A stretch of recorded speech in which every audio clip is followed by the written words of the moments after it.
یہ سوال پوچھا ہے شفاہد نے سوات سے کہ ہمارے سوات میں زیادہ تر لوگ پرپال، بی فار یو، فیسلیش ان کمپنیوں کے باغ جانے کے بعد زیادہ تر لوگ انویسٹمنٹ کرتے ہیں بٹس میڈ ایک نئی کمپنی ہے جن کا باس یو کے میں ہے، پاکستان میں بھی ان کے ورکرز ہے۔ زیادہ تر یہ کارروائی جو ڈالتے ہیں زیادہ تر پنجاب سے ان لوگوں کا تعلق ہے، اس لیے ہم چاہتے ہیں کہ فہد کو ہم اردو میں جواب دیں۔ بٹس میڈ کمپنی کا طریقہ کار یہ ہے کہ سب سے پہلے آپ $10 سے لے کر تا $300 تک آپ اس میں انویسٹمنٹ کر سکتے ہیں۔ انویسٹمنٹ کرنے کے بعد اس کا طریقہ کار تو کچھ زیادہ تفصیل سے ہے، لیکن مختصراً یہ کہ وہ 50 دن میں آپ کے پیسے ڈبل نہیں بلکہ 3 گنا زیادہ بڑھا دیتے ہیں۔ چونکہ ان کا ہیڈ آفس یو کے میں ہے اور یہ خود جو ہمیں گوگل وغیرہ سے پتہ چلا ہے کہ یہ بٹ کوئن کا کاروبار کرتے۔ بٹس میڈ یہ جو نام ہے، تو جب ہم نے انگریزی میں اس کا سرچ کیا، بٹس کو الگ اور میڈ کو الگ جب ہم نے دیکھا تو اس کا جو مطلب اردو میں نکلتا ہے وہ تو بہت برا نکلتا ہے۔ بہر صورت میرے خیال میں یہ بٹ کوئن کی وجہ سے بٹس میڈ انہوں نے اس کمپنی کا نام رکھا ہے کہ ہم بٹ کوئن کا کرنسی کا جو تجارت کرتے ہیں، پیسے جب ریونیو یعنی منافع آ جاتا ہے تو لوگوں میں تقسیم کر دیتے۔ بٹ کوئن کا کاروبار کرنا بھی ناجائز ہے۔ ان کا جو طریقہ کار ہے، جو یہ لوگ پاکستان میں جو پنجاب والے لوگ ہیں، یہ ان کو مضاربت کا نام دے رہے ہیں، لیکن مضاربت کی جو شرائط ہے وہ اس میں نہیں پائے جاتے، کیونکہ 50 دن کے بعد اگر آپ اپنے پیسے نکالنا چاہے تو رشوت کے طور پر آپ نے $10 ان کو دینے ہیں، یا کوئی ریفرل لا کر، ریفرل یعنی کوئی اور انویسٹر اس میں سے ڈال کر آپ اپنے پیسے نکال سکتے ہیں بطور رشوت، یا آپ نے $10 دے یا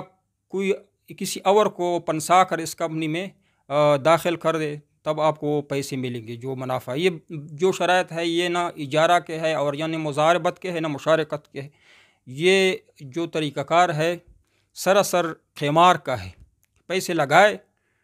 فائدہ آیا، جو فائدہ آپ کو دے رہا ہے وہی طریقہ کار ہے۔ بی فار یو کا جو طریقہ کار ہے تھا جو ابھی بھاگ گئے ہیں، یا فیسلیش والے جو بھاگ گئے ہیں، وہی طریقہ کار ہے۔ ایک لوگوں سے پیسے لے کر زیادہ تر پیسے اپنے پاس رکھتے ہیں اور جو باقی بچے تھوڑے سے لوگوں میں تقسیم کرتے ہیں کہ یہ آپ کا منافع ہے۔ کوئی کاروبار نہیں ہے آن گراؤنڈ، اس کا کوئی کاروبار نہیں، نہ دکھا سکتا ہے اور نہ ہے۔ ان کا پاکستان میں ایک بڑا ہے، ان کا ایک میسج آیا میرے پاس، ان کا میسج بھیج دیا، انہوں نے کہا کہ یہ ایک مبتدع کا فتویٰ بھی نقل کر رہا تھا کہ چونکہ یہ انگریز ہے، انگریز سے سود لینا جائز ہے۔ یہ بھی غلط ہے، انگریز سے کافر سے سود لینا ناجائز ہے۔ اور انہوں نے یہ بھی کہا کہ ہندو کا مال مسلمان کے لیے جائز ہے، یہ بھی غلط ہے۔ ہندو کا کافر کا مال مسلمان کے لیے اسی طرح ناجائز ہے جس طرح کہ مسلمان کا مال غصب کرنا جائز نہیں۔ لہٰذا ان کا جو طریقہ کار ہے، جو انویسٹمنٹ کا طریقہ ہے، وہ شرعی نہیں ہے، اور جو منافع ہے وہ بھی شرعی نہیں، وہ سارا سود کے زمرے میں آتا ہے۔ لہٰذا یہ کاروبار بھی ناجائز ہے بٹس میڈ کا، اور ان سے جو پیسے ملتے ہیں وہ سود بھی ہے، حرام بھی ہے، سخت حرام ہے۔ اس سے پہلے ہم نے جو بھی کمپنی آئی ہے بٹس میڈ کا، میرے خیال میں 1 مہینہ ہوا ہے کہ یہ آیا ہے پاکستان میں، شاید کہ باہر ملکوں میں پہلے سے چل رہا ہو، لیکن پاکستان میں اگر ان کی انویسٹمنٹ شروع ہے تو 1 مہینے سے۔ بی فار یو پرپال کے بارے میں، یا جدید معیشت جو بھی ہے، جو لوگ آئے لوگوں نے لوٹا مضاربت کے نام سے یا مشارکت کے نام سے،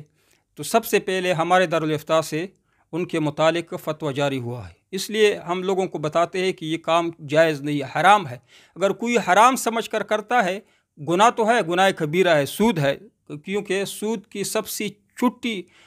گناہ یہ ہے، یہ سزا یہ ہے گویا کہ آپ اپنی ماں سے زنا کر رہے ہیں، نعوذ باللہ من ذالک۔ یہ تو سب سے وہ کم شاخ ہے گناہ کا۔ لیکن اگر کوئی کر رہا ہے تو گناہ ہے، لیکن اگر کوئی گناہ نہ سمجھے، جس طرح کہ یہ ان کا جو باس ہے، انہوں نے مجھے میسج دیا کہ یہ ہمارے لیے جائز ہے، یہ کافر کا مال ہے، فلانا فلانا، یہ جائز ہے، یہ جائز کہنا پھر اسلام نہیں، بالکل کفر ہے ایک مسلمان کے لیے کہ وہ تحریم کو تحلیل اور تحلیل کو تحریم کرے، یا حرام چیزوں کو حلال کرے یا حلال کو حرام کرے، یہ کفر ہے صریح، یہ قرآن و حدیث سے ثابت ہے، اجماع سے ثابت ہے۔ اور کفر کے بعد پھر جو مسلمان کی بیوی ہے، جو مسلمان ہے پہلے سے، تو وہ ان کے نکاح میں نہیں رہتی، لہٰذا میں اس لیے بتا رہا ہوں کہ یہ کام جائز نہیں۔ سب سے پہلے تو یہ ان سے توبہ کرے، سود کے مال میں بڑھوتری نہیں ہے، زیادتی نہیں ہے، اللہ اور رسول کے ساتھ جنگ ہے۔ البتہ اگر کوئی کر رہا ہے تو ان کو ناجائز سمجھ کر کرے اور لوگوں کو اس طرف مائل نہ کرے، کیونکہ آپ کے لیے یہ بھی گناہ جاریہ ہے۔ امید ہے کہ بٹس میٹ کے متعلق آپ کو معلومات دی گئی ہو۔